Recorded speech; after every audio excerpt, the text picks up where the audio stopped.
Hi everyone, my name is Sarah and I'm one of the counselors at Our Voice. And I'm going to be talking to you a little bit today about kind of what trauma is and how it impacts us and kind of some of the aftermath that survivors often experience. So we'll start with kind of understanding how trauma works, and then take a look at kind of some of the common impacts. So the first thing to understand is that the definition of trauma is an event that overwhelms the individual's ability to cope. So this is an important distinction because what it means is that an event is not traumatic simply because of the nature of the event itself, but rather the individual's internal experience of the event.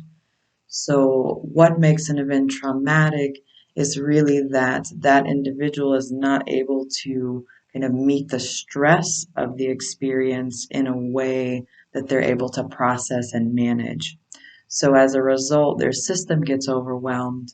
And when we get overwhelmed, we have a lot of survival responses that trigger all kinds of complex neurochemistry in the brain and in the body to take over in those circumstances where we're not able to cope.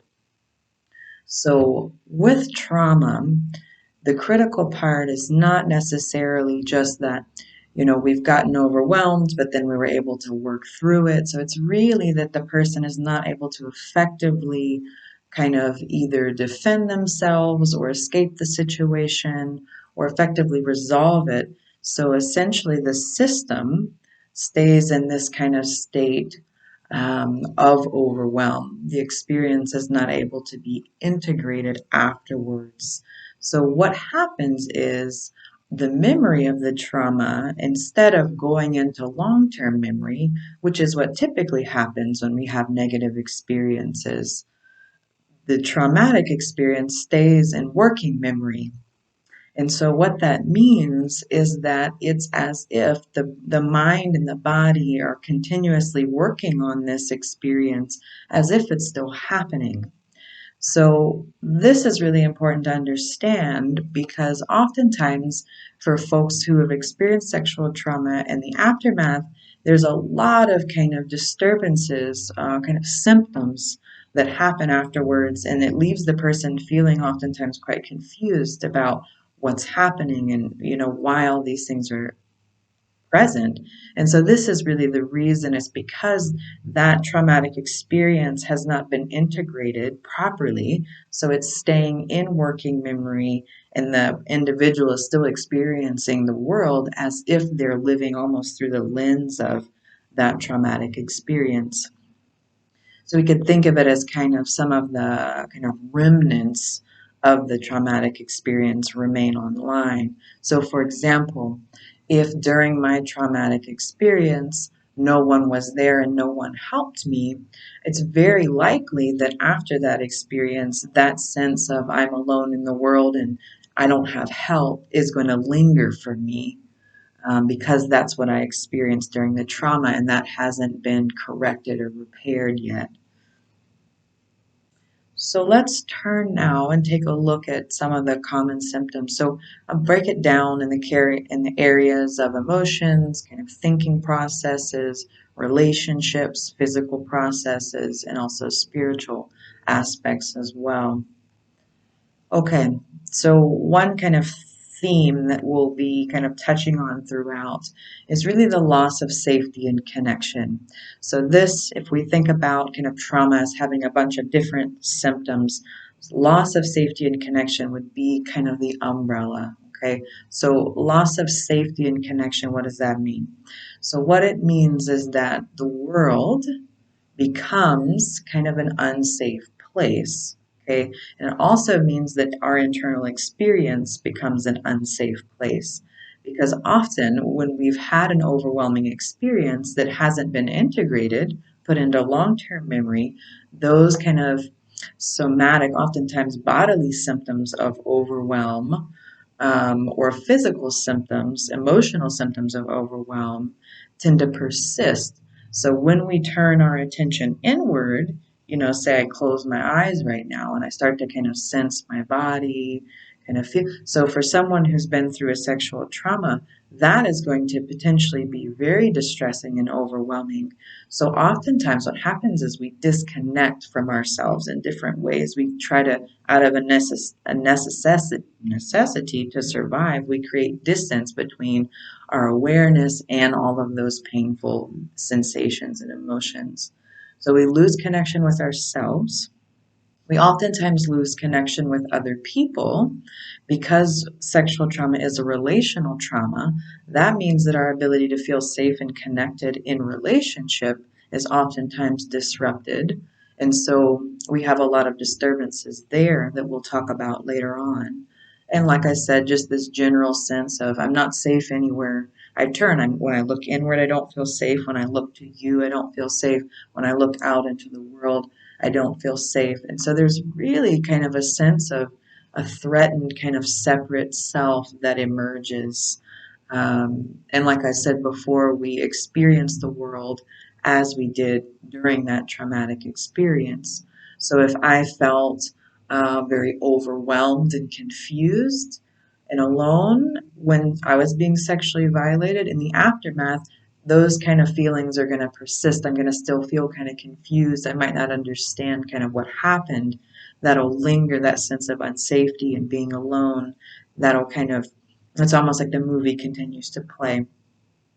So there's a few kind of categories of emotional disturbances that we usually see. Rebecca will explain next kind of the nervous system, but basically we have what's considered kind of hyperarousal, high dysregulation, and low dysregulation, hypoarousal. So hyperarousal is kind of what we typically think of with trauma, which is someone who's hypervigilant, unable to relax, feeling quite anxious, maybe panicky. Oftentimes, rage and anger is a common symptom associated with trauma that we don't see as much kind of in our popular media. But oftentimes, especially with male survivors, anger will predominate because males aren't typically socialized to feel okay having more vulnerable emotions. So we often see that. And then on the other hand, the hypoarousal, that looks more kind of like depression. So that would be like feeling disconnected, as I kind of said, feeling disconnected from myself, feeling quite numb. Maybe I don't know how I feel, kind of flat, kind of a sense of emptiness, sometimes kind of a dissociative state where we're not able to really feel very oriented to what's going on, sense of confusion, and oftentimes shame. That's one of the most common emotions that survivors experience for a variety of reasons it won't go into here. But there is often a sense that somehow it's my fault what happened. And oftentimes in the process of recovery, having to work through that sense of somehow this is my fault or somehow it means something bad about me is oftentimes central to that process. And you know, overall, because there's so much dysregulation, we lose the ability to be truly present. So presence really is a state of regulation. It's this balance between feeling relaxed and calm, but also alert, right? So it's kind of in the middle between too much arousal and too little. Just kind of like how I'm talking to you right now. I can feel my body, I can feel my emotions, I can feel really open to my environment because I'm in that kind of optimal state of regulation. So, why am I saying this? Because oftentimes when survivors come in for counseling, there's kind of this narrative about, you know, I don't feel like myself anymore, I'm not happy anymore, like a sense of like we've kind of lost our lives somehow.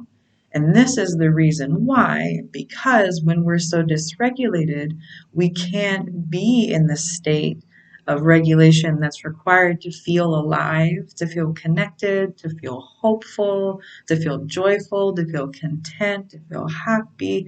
All of those things that really are universal and what we care about the most as humans become inaccessible to us when we're living kind of in this state of managing dysregulation. So next we'll turn to kind of cognitive symptoms. So the main thing to know here is that we think how we feel. So if I'm feeling fearful, I'm feeling shameful, I'm feeling disconnected, confused, or on the other side, joyful, happy, content, my thought processes are going to follow how I feel. Okay, so oftentimes we see thoughts that kind of mimic or represent whatever emotional states are happening. Oftentimes we're not able to make that connection at first. We don't kind of know why all of a sudden, we hate ourselves or we hate our bodies now. Might not at first make that connection, but eventually it does become clear. So what are some of the common things that we see? Sometimes, especially if someone's in hyperarousal, difficulty concentrating or making decisions, there's a real restlessness. It becomes very hard to process decision making. Oftentimes, too, flashbacks, or so intrusive kind of parts of the memory. It could be, an actual visual component. It could be an auditory component of the memory. More often, though, it's actually a felt sense, implicit part of the memory. So, for example, feeling inexplainably overwhelmed when I walk past a church. If there's some connection between my sexual trauma and faith, I might experience that, right? So I'm re-experiencing how I felt during that traumatic experience by being triggered in that way. And a lot of us have heard that term kind of triggering. And that's what it is, that some aspect of the memory is being involuntarily reintroduced into the system.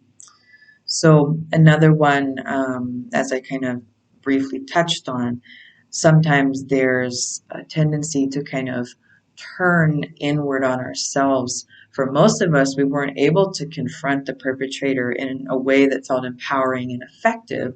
And so oftentimes what happens is that energy gets turned inward against ourselves, and it looks like shame and kind of self-deprecation, kind of negative thoughts about our sense of worthiness and our body, that kind of thing. A sense of kind of feeling like we've been soiled or tainted in some way that's irreversible. It's really common.